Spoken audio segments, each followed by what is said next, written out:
Yo, what's up, everybody? So today we'll be going over ego, and just to give you the definition of what it means is, it's pretty much having a sense of self-esteem or self-importance, right?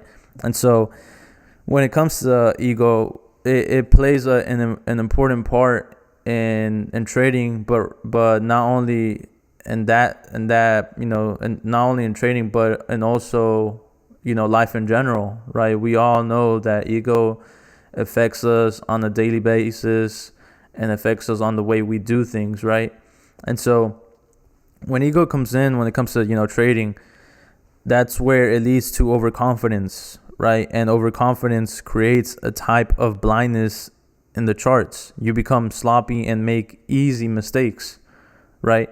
Overconfident traders also, they tend to trade frequently and as a result acquire more losses.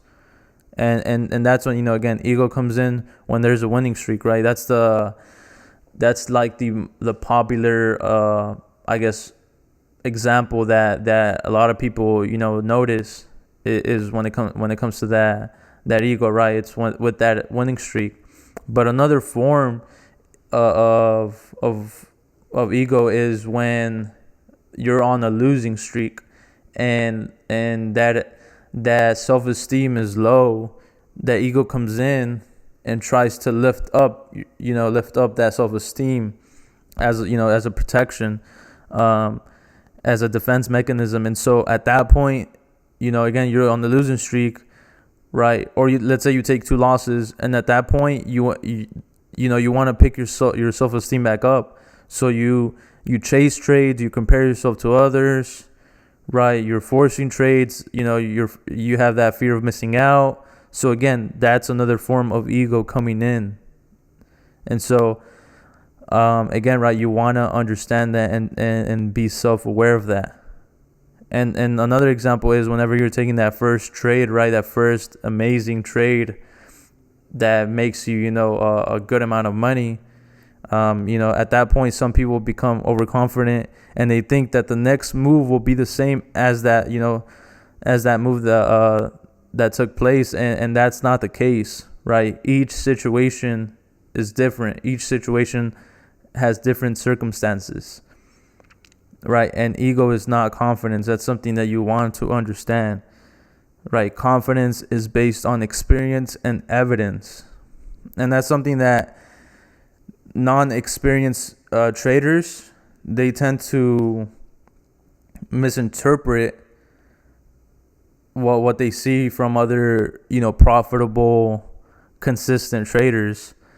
They think that, some of these traders that are profitable and consistent, they think they have an ego, but in reality, that's not the case, right? The reason why they're confident is because they have that experience and evidence, right? And a lot of times, let's say we have all that evidence, quote unquote, that logic, right?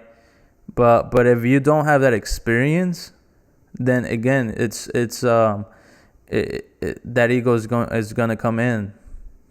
Right. So at the end of the day, you have to have that experience, right? Because experience builds confidence, right? And ego is a story that we make up about ourselves. And we just, again, we make up a situation in our head, and we pretty much make up reality from what we're thinking, right? And so you want to remain humble, because at the end of the day, we're not better than anybody else, right? And so you want to, again, this is a you versus you journey. It's not you versus, someone else. Humility is the knowledge of ourselves, especially our limitations, meaning we are self-aware of who we are, right? It does not mean you're thinking less of yourself. It means thinking of yourself less, right? Meaning you're aware of your flaws, and at that point you act on that, create a plan specific for you, you adapt, right? You improvise to certain situations, and from there you overcome any situation that's given to you. So you want to understand that you want to have that humility and build that confidence through experience, while at the same time having that evidence with you, right? And understanding, right, why. But other than that, guys, that's pretty much with ego. I'll see you guys on the next video.